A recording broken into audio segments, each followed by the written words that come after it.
오늘 요한 3서 읽으셨는데요, 성경의 굉장히 짧은 장 중에 하나입니다. 요한 3서는 또 사도 요한이 믿음으로 낳은 아들 가이오에게 쓴 개인적인 편지라고도 볼 수 있습니다. 교회에서 그래도 중책을 맡고 있는 가이오에게 오늘 편지를 쓴 것입니다. 그런데 호칭을 보면은 너무 따뜻하지 않습니까?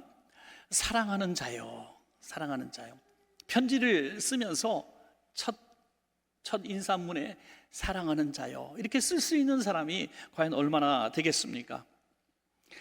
하나님께서도 저와 여러분에게 편지를 쓰신다면 아마도 이렇게 쓰지 않으실까 생각을 합니다.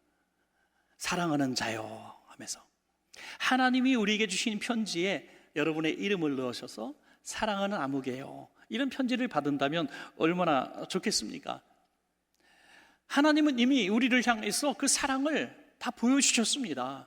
우리가 하나님 앞에 어떻게 살았던지 하나님은 그것을 보시지 않고 여전히 죄인 되었을 때에 그 아들 예수님을 이 땅에 보내심으로 우리를 향한 당신의 사랑을 확증하셨다고 말씀하고 있습니다. 그러므로 하나님이 우리를 향한 그 사랑은 의심하지 마시기 바랍니다. 여러분, 틀림없이 하나님 우리를 사랑하십니다. 자, 그렇다면은 가이오를 사랑하는 사도 요한이 사랑하는 자요 하면서 사랑하는 자에게 꼭 주고 싶은 그 메시지를 주었다면은 오늘 이 말씀은 하나님께서 저와 여러분에게 주시는 메시지와 동일하다고 저는 믿습니다. 사랑하는 성도들이요 하면서 주시는 그 메시지가 오늘 메시지라고 저는 믿는 것이죠.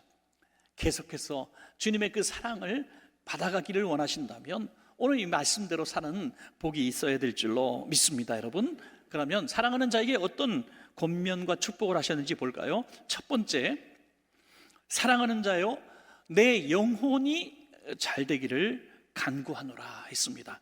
요한 3서 1장 2절입니다. 우리 한번 같이 읽어보겠습니다. 시작. 사랑하는 자요, 내 영혼이 잘됨 같이 내가 범사에 잘되고 강건하기를 내가 간구하노라. 아멘. 많은 분들이 이 성경 구절을 암송하고 있습니다. 한 번쯤은 다 들어보지 않았습니까? 너무나 좋은 구절이죠. 사랑하는 자요, 내 영혼이 잘됨 같이 내가 하는 모든 범사가 잘되고 내 육신도 강건하기를 내가 간구한다. 이런 대단한 축복이죠. 그런데 여기 보면은 우선순위가 있다는 거죠. 우선순위, 내 영혼이 잘됨 같이. 오늘 사도 요한은 과거형으로 말하고 있습니다. 내 영혼은 지금 이미 잘됐다. 너가 영혼이 잘되고 있으니까 그 잘됨 같이 계속해서 하는 일마다 잘되고 내 육신도 강건하기를 내가 축복하겠다, 기도하겠다, 이런 메시지인 것입니다. 이 우선순위가 바뀌면은 큰일 나죠. 세상은 말하지요, 건강이 최고야. 건강이 무엇보다 건강이 최고야. 건강에 좋다면은 뭐든지 잡아먹고 또 어디든지 가고 진짜 사람이 아닌 것처럼 보여지는 그런 일도 합니다. 여러분, 건강에 좋다면 뭐 진짜 어떻게 그렇게까지 할까 할 정도로 투자를 합니다. 또 어떤 분은 돈이 최고야. 돈이 너희 인생의 주인이야. 돈이 있어야 돼. 사람은 돈 없으면 아무것도 아니야. 돈 합니다. 어떤 분은 명예에 아주 미쳤습니다. 명예, 권세, 자기가 누리는 어떤 세계에서 정말 높은 데 올라가기, 그 자기의 자랑거리를 쌓아놓는 것, 그것을 위해서 살아갑니다. 그런데 성경은 분명히 우선순위를 말합니다. 모든 것을 가져도 내 영혼이 만신창이가 되고 공허하면 무슨 소용이 있느냐 하는 거죠. 세계적인 재벌들이 그런 얘기를 하는 걸 들어봤어요. 다 뭐 갖췄는데 목적을 이루니까 너무 공허해진다는 거예요. 목적이 이루어지니까 너무 허탈하다는 거죠. 왜요? 그게 인생의 우선순위였기 때문입니다. 우리 믿음의 성도님들도 그 짧은 시간 자식을 교육시키는데, 그 짧은 시간, 곧 손 안에서 다 빠져나갈 자식들인데 그 짧은 귀중한 시간에 이 우선순위를 제대로 가르치지 못해가지고 이 아이들이 부모 품을 떠나서 신앙생활을 하지 않는 경우들을 너무나 많이 보는 것입니다. 야, 너 대학이 최고야. 대학이 인생의 목적이야. 야, 고등학생인데 뭘 교회를 나가. 엄마가 기도해 줄 테니까 넌 집에 있어. 이런 식으로 가르치고 돈에 대해서만 얘기하고 또 그냥 성공해야 돼. 성공에 대한 얘기를 하고 이렇게 얘기하니까 이 아이들이 그게 정말 최고인 줄 알고 배우는 것이죠. 그러다 보면 영혼이 정말 건강하지 못하는 모습을 보게 됩니다. 여러분, 저는 우리 교회, 우리 성도님들이 어떤 교회, 어떤 성도님들이 되면 좋겠는가 하는 질문에 너무 쉽게 말씀을 드리고 싶습니다. 또 말씀드릴 수 있습니다. 우리 성도님들의 영혼이 건강한 교회가 되기를 소원합니다. 얼굴이 막 천사의 얼굴이 되고 행복한 얼굴이 되고 영적인 부자가 된다면 얼마나 좋겠습니까? 빛이 번쩍번쩍 나는 정말 영적으로 충만한 교회가 되면 얼마나 좋겠습니까? 찌르면 나온다냐. 찌르면 예수님, 찌르면 성령님, 찌르면 하나님 나라 막 나와요. 찌르면 돈, 찌르면 명예, 찌르면 권세, 이런 게 나오면 되겠습니까?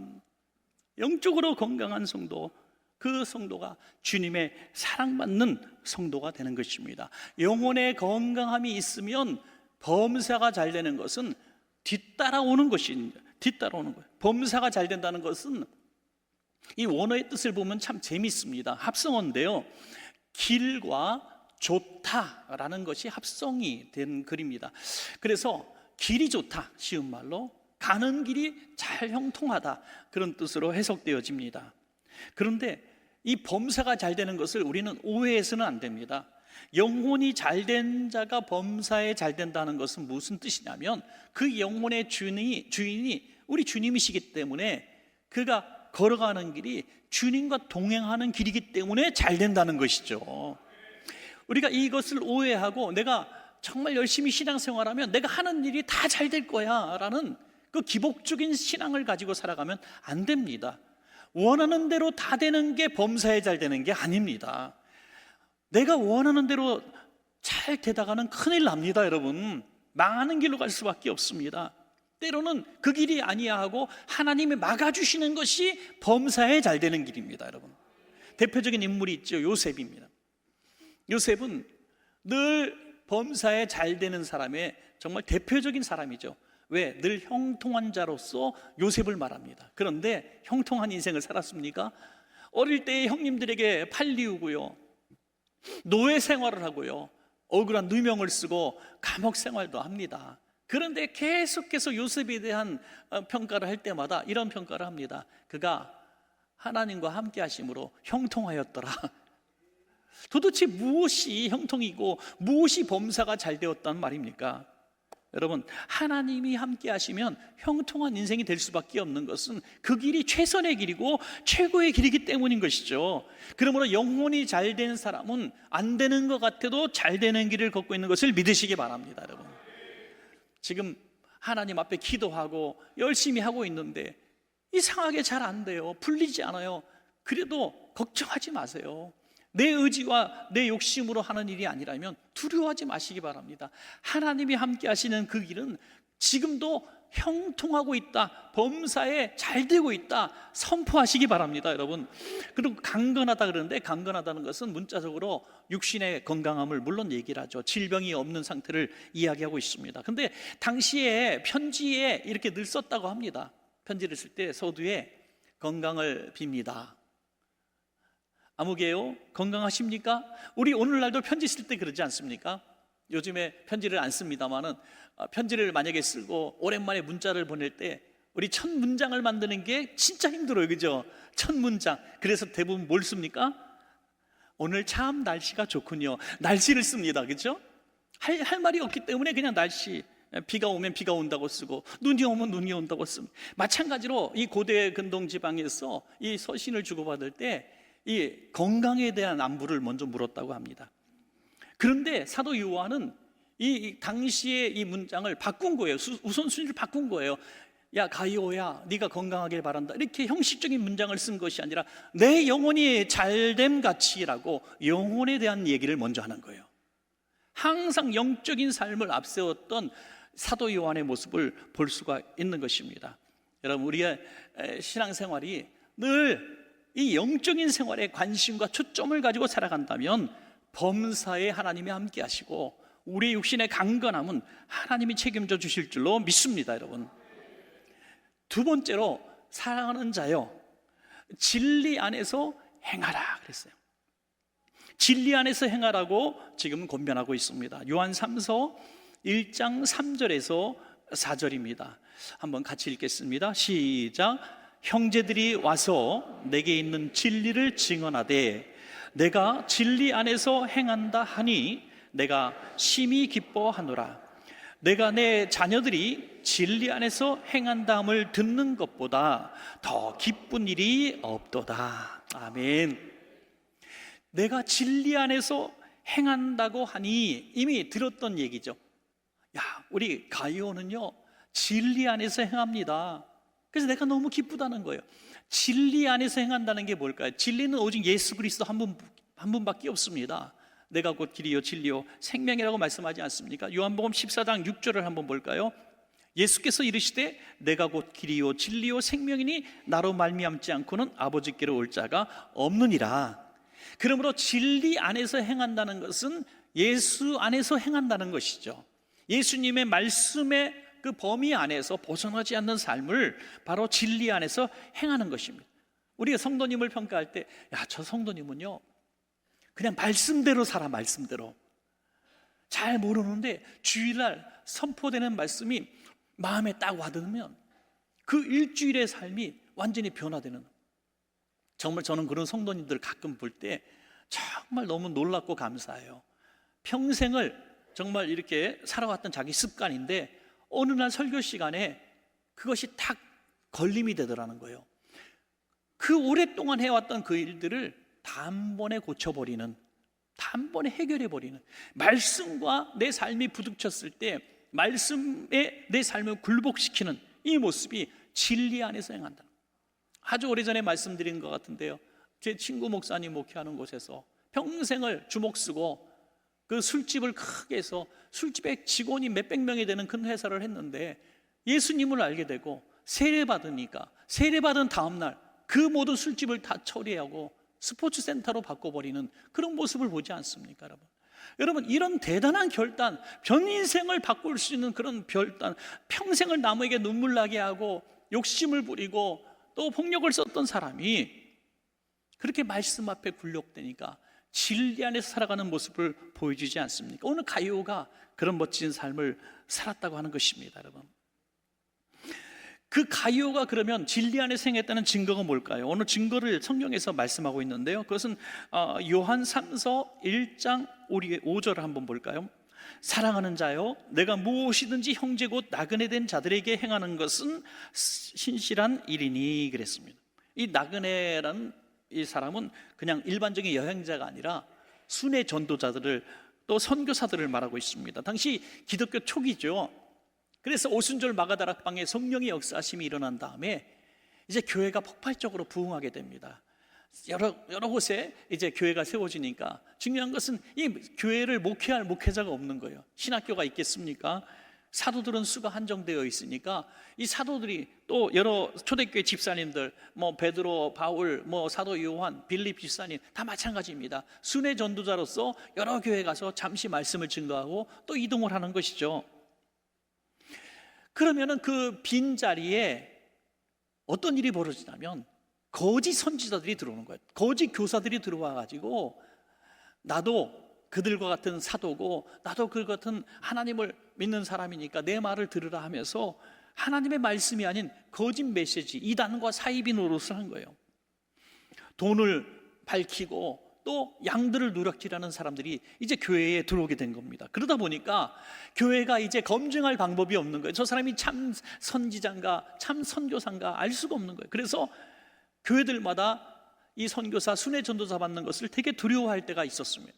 그런데 가이오는 그런 두려움을 내려놓고 하나님이 보내신 교사, 선교사들이라면 그냥 무조건 받아들이겠다는 마음을 가지고, 때로는 정말 잘못된 받아들임도 있었겠죠, 물론. 그렇지만 두려워하지 않고 계속해서 나그네를 대접하는 마음으로 모셔드렸다는 것이죠. 그 모습이 사도 요한이 볼 때 너무 아름다웠다고 하는 것이죠. 여러분, 우리가 늘 주님의 기쁨이 되는 그런 생각을 하고 살아간다면 한두 번 실망하고 실패를 해도 두려워하지 않습니다. 어떤 사람은요, 선행을 한번 베풀었는데 이 선행을 베푼 것이 별로 좋은 데 쓰여지지 않고 또 그 결과가 별로 좋지 않으니까 선행을 안 하는 걸. 어떤 분이 이를테면 어려운 분에게 정말 어려운 마음에 자기도 없지만은 뭘 하나 선물로 줬다고 합시다. 근데 받은 사람이 별로 감사하지 않아, 기뻐하지도 않아. 나를 그지로 하러 하면서 받아서 쓰긴 또 잘 써요. 그러니까 시험이 확 들어가지고 나도 없는데 이렇게 주면 고맙다고 하고 눈물 축축축 흘리는 것까지 바라지도 않아. 고맙다고 그러고 내가 갚으려고 뭐 그럴 기대를 했는데 안 그런단 말이에요. 그러면은 내가 다시는 누구한테 선행 베푸나 봐, 이러지 않았다는 거예요. 결과가 어떻든지 간에 늘 생각하는 기준은 뭐냐면 하나님이 어떻게 생각하실까 하는 거예요. 전에 읽었던 책이 있지 않습니까? 예수님이라면 어떻게 하실까? 예수님이라면 어떻게 하기를 기뻐하실까? 이 마음을 늘 품고 살았기 때문에 사람들이나 또 어떤 상황의 실패 이런 것들을 바라보지 않고 두려워하지 않고 끊임없이 선행을 베푸는데 열심을 품었다는 거죠. 여러분, 오늘 우리 마음속에 어떤 하나님이 주신 마음이 있어서 내가 이 일을 해야 되겠다 마음을 품고 있는 일들이 있다면 다른 사람의 눈도 보지 말고요, 두려워하지도 말고요, 그 이후에 생각하지 말고 순종해 보시기 바랍니다. 그럴 때 하나님이 사랑하는 자여 너밖에 없구나, 아마 그러실 것 같아요. 미국의 그 루지애나 베턴 루지라는 곳이 있다고 합니다. 물론 저는 가본 적이 없지만 이 베턴 루지라는 곳에서 있었던 아주 미담이 하나 생겼습니다. 맷버스 바이스라고 하는 사람이 있는데요, 이분이 어느 날 동네에 화재 경보가 울리기 시작해서 갑자기 그냥 집에서 뛰쳐나오게 됩니다. 그냥 헝클어진 머리, 그리고 그냥 집에서 막 입는 그 초라하기 짝이 없는 아주 싸구려 옷, 막 꾸깃꾸깃해진 옷을 입고 집을 막 간신히 벗어났습니다. 그러니까 집 보니까 이 화재 경보가 잘못됐는지 안 됐는지 그래도 기다려야 되잖아요. 집 앞에 바로 카페가 있어서 커피숍에 갔습니다. 커피를 주문하고 커피가 나오기 전에 내가 아침 기도를 하지 않았구나 이제 깨달았습니다. 그는 늘 일어나면 아침에 일과를 시작하기 전에 기도하는 사람입니다. 기도를 깜빡한 걸 깨닫고 이제 카페 밖으로 나와서 뒤에 이제 구석에 가서, 아무도 없는 카페 구석에 가서 이제 눈을 감고 조용히 서서 기도를 하고 있었습니다. 그때 9살짜리 소년 케빈이라고 하는 소년이 다가오는 겁니다. 이렇게 쳐다봐요. 영락없이 노숙자거든요. 근데 이 소년이 이런 얘기를 합니다. 아저씨, 노숙자세요? 노숙자가 맞으시면 제가 이 1달러 드릴 테니까 이거 받으세요. 저는 언젠가 노숙자를 돕고 싶었는데 드디어 기회가 왔습니다. 그러는 거예요. 그러면서 1달러를 이렇게 주는 거예요. 얼마나 황당합니까? 이 사람은 버스 바이스는 기업을 몇 개 가진 수백억 대 자산가라고 합니다. 그런데 노숙자로 취급받고 9살짜리가 1달러를 주니까 너무 당황해가지고 고맙기도 하고 기특하기도 하고 이 아이를 데리고 가서 그날 아침을 잘 근사하게 대접을 하고 자기 매장이 여러 개 있는데 매장에 하나 불러가지고 갖고 싶은 거 다 가져라 해갖고 뭐 자전거, 활, 뭐 이거 잔뜩 선물을 주고 이 미담이 지역 TV에 나오고 또 여러 기사화가 돼서 놀라운 일이 벌어졌대요. 유명인사가 됐대요. 그 지역에. 이 9살 소녀가 그 방송에서 한 얘기가 너무 감동을 주는 얘기예요. 9살 소녀가 너무 가난하고 이 1달러 어떻게 얻었냐 그랬더니 자기는 1달러 벌 방법이 없는데 성적이 올라가면 준다고 해갖고 열심히 공부해서 1달러 상금으로 받은 거라는 거예요. 상금. 그 소녀이 이런 얘기를 했어요. 누군가를 도왔다는 기쁨이 있어요. 무언가를 주면 오히려 더 많이 얻는 느낌이에요. 9살 소년이 내가 언젠가 나도 노숙자를 도울 거야, 불쌍한 사람을 도울 거야, $1가 딱 생기니까 $1를 쓸 방법이 바로 노숙자를 돕는 방법으로 연결되어져 있고 몇백 배로 돌아오는 상금으로 받았던 것이죠. 그래서 사진을 제가 2장을 보여드릴게요. 이게 그 카페 그 뒤에서 기도하고 있는 이제 메섹에 다가가는 케빈의 모습이고요. 나중에 이제 방송에서 나온 2사람의 모습도 또 이렇게 방송에서 나온 출연된 모습을 보게 9살 치고 좀 크죠. 이 소년의 선행은요, 그냥 즉석에서 이루어진 선행이 아니라는 것을 말씀을 드리고 싶습니다. 이 소년의 마음속에 드디어 기회가 왔네요.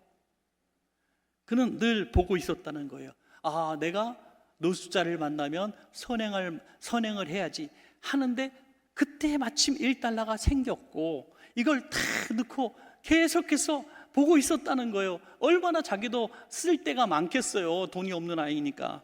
그런데 노숙자 같은 비슷한 사람을 보고 $1를 주었다는 것이죠. 가이오가 그런 사람이었다는 겁니다. 늘 베풀려고 준비된 사람, 하나님의 기쁨이 되려고 준비된 사람이었기 때문에 다른 사람이 다 거절해도 가이오는 자기에게 주신 감동의 그 시간들, 기회들을 그대로 잃어버리지 않고 섬겼다는 거예요. 이것을 사도 요한이 들었다는 겁니다.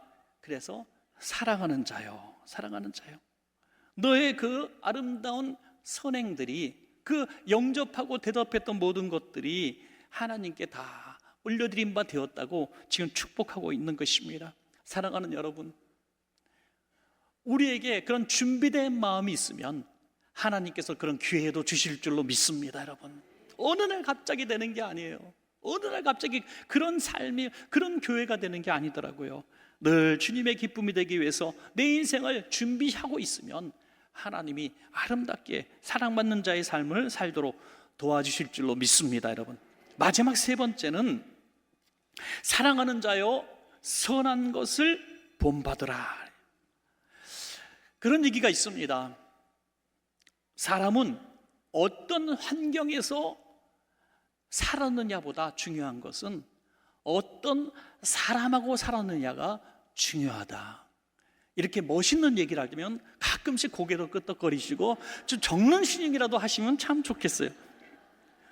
어떤 환경에서 살았느냐보다 어떤 사람하고 살았느냐. 우리 참 부모 세대들이 착각하고 있는 게 많이 있어요.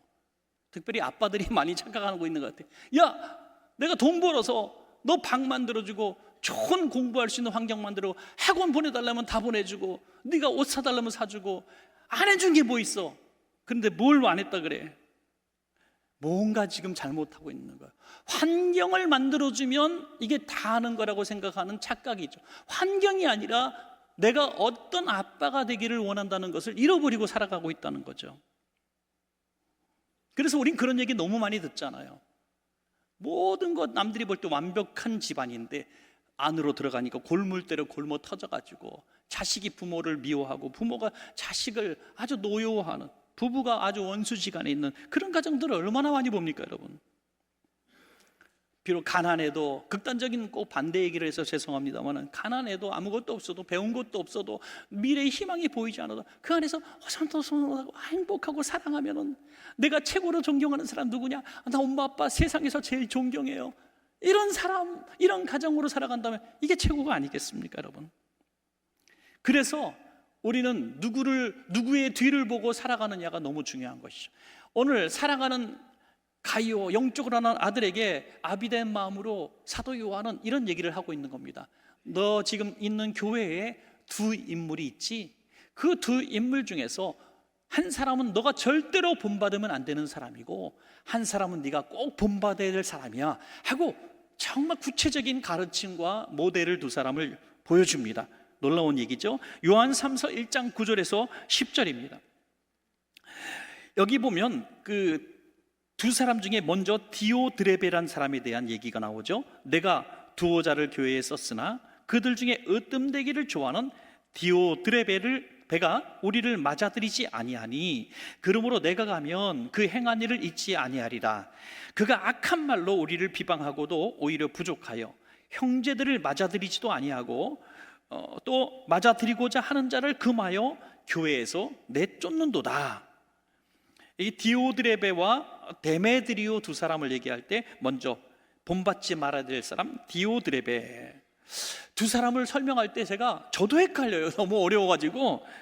그래서 앞에 있는 디오드레베는 디시라고 얘기하겠습니다. 뒤에 데메드리오는 데시로 얘기하겠습니다. 디시는 본받으면 안 돼요. 이 디시는 어떤 사람이냐? 으뜸되기를 좋아하는 사람이다. 우리 주변에 항상 1등 하려고 하는 사람, 으뜸되려고 하는 사람, 상석에 앉으려고 하는, 대장 노릇하려고 하는 사람은 사귀지 말아요. 그 사람은 교만한 사람이기 때문에 다 자기 발밑에 두려고 하는 사람이다. 이 사람은 독재하기 쉬운 사람이고 남들을 착 억압하고 또 학대하는 사람이 될 확률이 높은 사람입니다. 그 증거로 사역자들이 왔을 때 배척하고 비난하고, 또 심지어 교회 안에 사도들이 왔을 때 거짓 사도가 아니라 사도 요한 같은 대사도가 왔음에도 불구하고 험담을 퍼뜨리고 악한 말로 비방해서 오지 못하도록 했다는 거예요. 무슨 뜻입니까? 교회 안에서 왕노릇하려고 했던 거죠. 교회 내 거야 하고 있는 겁니다. 영적인 지도자들을 배척하고 있는 것이죠. 교회를 무너뜨리는 그런 행동을 했던 것이죠. 이것이 구원의 문을 막고 있는 엄청난 죄악이란 것을 그는 깨닫지 못했습니다. 사람은 완벽하지 않잖아요. 그러니까 사도 바울도 얼마나 비난을 받습니까? 그 외모를 비하를 하는 그런 얘기를 많이 듣습니다. 그러니까 이 비난을 할 때 그 사람에 대한 비난 같지만은 영적 권위를 무너뜨릴 때에 그 교회의 복음의 문이 막히게 되는 것이죠. 복음의 통로가 막혀드리는 겁니다. 새신자가 왔는데, 새신자를 이제 만난 우리 성도님이 우연히 만났는데, 야, 이 교회에 왔니? 나는 나갈 날만 기다리고 있는데 너는 왜 들어왔니? 뭐 이런 얘기를 하면 그 사람이 그다음부터 목사님 말씀이 귀에 들어오겠습니까? 안 들어오죠. 그러니까 이분은 교회가 뭔지도 모르고 왔다가 교회는 있으면 안 되는구나, 있어 본 사람이 그런 얘기를 하니까 아이고 그다음부터 막 신뢰가 안 가고, 이게 자기만 교회를 떠나는 게 아니라 자기는 떠나면 또 다른 교회를 가더라고요. 그런데 이 사람은 영영 교회를 떠나고 구원의 문이 막힌 거죠. 오늘 그 말씀을 하고 있어요. 형제들을 맞아들이지도 아니하고 드리고자 하는 자. 다시 말해서 사도들을 초청해서 모시면서 강단에서 말씀이 선포되게 하려고 준비하고 애쓰는 그런 사람들을 금하여 교회에서 내쫓았다. 여러분이 이런 사람 있으면 얼마나 힘들겠습니까? 이 디오드레베는요 이런 사람이에요. 교회는 내 거야. 목사들도 내 허락 없으면 아무것도 못해. 강사를 왜 마음대로 모셔? 내가 허락한 사람만 모셔야지. 재정도 마음대로 쓰고, 또 막 나가서 전도도 하고 선한 일도 하려는 사람, 야, 나보다 인기 높아지는 것 같아? 너 우리 교회에서 나가. 교회 나위에 아무도 없어. 이제 그런 사람이 있을 수는 있죠. 그런데 교회가 좀 그래도 어느 정도 규모가 있으면 이렇게 좀 잘난 척하고 못난 짓을 해도 그냥 묻어지고 그냥 무시하고 넘어가는데, 교회가 이제 개척교회 같고요, 몇십 명 안 모이는 이런 교회 있을 때 이런 DC 같은 사람이 하나 있으면요 교회가 일순간에 무너집니다. 새신자 들어오면 다 쫓아보내고요, 목사 들어오면 다 쫓아보내고요, 교회에서 뭔가 선한 일 좀 하려면 하지마 그깟 하지마, 부흥회 좀 하자 그러면 부흥회 뭐하러 해? 그냥 말씀 읽고 조용히 있어. 누가 아멘 하면 시끄러워 죽겠네, 아멘 하지마. 이런 사람이 바로 DC. 그래서 DC가 요즘 말로 디스라고 나오잖아요. 그죠? 그죠? 디스하는 사람이에요. 깎아내리고 비하하고 교회 문을 닫게 만드는 사람. 교회 안에 있을까요? 우리 교회 안에 있을까요? 저는 없다고 믿습니다. 혹시라도 그런 사람이 보여지면 바로 디오드레베다 생각하고 절대로 동조하거나 본받지 마시기 바랍니다. 그런데 또 한 사람을 소개하죠. 데메드리오를 소개합니다. 요한 3서 1장 12절, 데메드리오는 뭇사람에게도 진리에게도 증거를 받았음에 우리도 증언하노니 너는 우리의 증언이 참된 줄을 아느니라. 아멘. 데메드리오는요, 뭇사람, 이 모든 주변의 사람들에게 칭찬받는 사람이라는 거예요. 평가가 정확한 것 같아요. 칭찬받고, 그리고 진리에게도 증거를 받았다. 좀 어려운 말씀이죠. 진리는 사람이 아닙니다. 진리에게도 증거를 받았다는 건 뭐냐면, 조금 전에 말씀드린 것처럼 진리는 오직 예수 그리스도 한 분밖에 없죠. 그 진리는 예수님의 말씀, 복음밖에 없습니다. 그러므로 그의 삶은 복음과 하나님의 말씀과 이렇게 비추어 보았을 때 말씀대로 살았다, 그런 뜻입니다. 법대로 살았다 그러는 거죠. 법대로. 누구가 기준이 아니라 법이 내 기준이다, 이 뜻입니다. 그러므로 난 진리가 내 기준이다, 하나님의 말씀이 내 삶의 기준이다 하는 증거들을 가지고 있다. 얼마나 멋진 삶입니까? 저는 우리 성도님들 가운데 그런 칭찬을 받는 성도님이 있기를 축복합니다. 야, 저 장로님, 저 집사님, 저 권사님은 정말 말씀대로 사는 분이야. 말씀대로 사는 분이야. 누가 뭐라 그래도 흔들리지 않아. 그런 분들이 교회 안에 가득하면 어디 이단 사입이 뭐 이런 것들이 들어오겠어요, 여러분. 말씀이 기준이고 말씀이 가라면 가고 말씀이 서라면 서는데 어떻게 미혹될 수가 있겠습니까? 그래서 이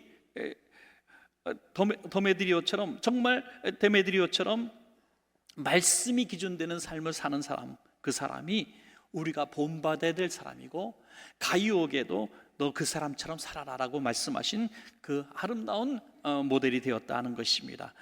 우리 교회 안에 이 두 종류의 사람, 이 세상에 두 종류의 사람이 늘 있을 때 이것을 누구를 선택하고 내 인생에 정말 본받아야 될 사람으로 선정하느냐, 이것은 그냥 사람의 변화의 문제가 아닙니다. 구원과 밀접한 관계가 있다는 거죠. 평생 신앙생활하면서도 다투고 미워하고 싸우는 정말 이 DC 같은 삶을 살아서 구원받지 못하면 무슨 소용이 있겠습니까? 요한 3서 1장 12절에 그 말씀을 하고 있습니다. 사랑하는 자여, 악한 것을 본받지 말고 선한 것을 본받으라. 선을 행하는 자는 하나님께 속하고 악을 행하는 자는 하나님을 배웁지 못하였느니라. 여러분, 마지막 말세에는 세상의 심판이 아닙니다. 믿는 자들 가운데 심판이라 그랬어요. 교회 안의 심판. 밖을 볼 필요가 없어요. 구원받을 자와 구원받지 못할 자, 똑같이 교회 안에서 그리스도인처럼 살아가도 분명히 이 두 종류의 사람으로 존재하고 있다면, 한쪽은 악한 쪽이고 한쪽은 선한 쪽이고, 한쪽은 멸망당한 쪽이고 한쪽은 구원받는 쪽입니다. 그러므로 우리 교회 안에 이런 신앙의 모델이 있으면 참 좋겠고, 우리 성도님들이 정말 우리 자녀들이 저분처럼만 살았으면 좋겠다는 그런 모델 같은 인물이 있으면 너무너무 좋겠어요. 그런 사람, 선한 것을 본받는 그런 모델이 있어서 가이오야, 너 저 사람을 본받아라 하고 말할 수 있는 그런 인물이 정말 저와 여러분 되시기를 축복합니다. 여러분, 말씀을 맺겠습니다. 사도 요한은 너무너무 사랑하는 영적인 아들, 교회의 중직인 가이오에게 아름다운 축복과 권면을 하고 있습니다. 마찬가지로 우리를 너무너무 사랑하시는 하나님 아버지께서 오늘 성도님들과 저에게 이 똑같은 권면을 하고 있습니다. 잊지 마십시다. 사랑하는 자요, 내 영혼이 먼저 잘 돼야 돼. 너는 진리 안에서 행해야 돼. 너는 악한 것 보지 말고 선한 것을 본받아서 살아야 해. 이 말씀대로 살아 끝까지 사랑받는 자녀가 되시기를 주님의 이름으로 축원합니다.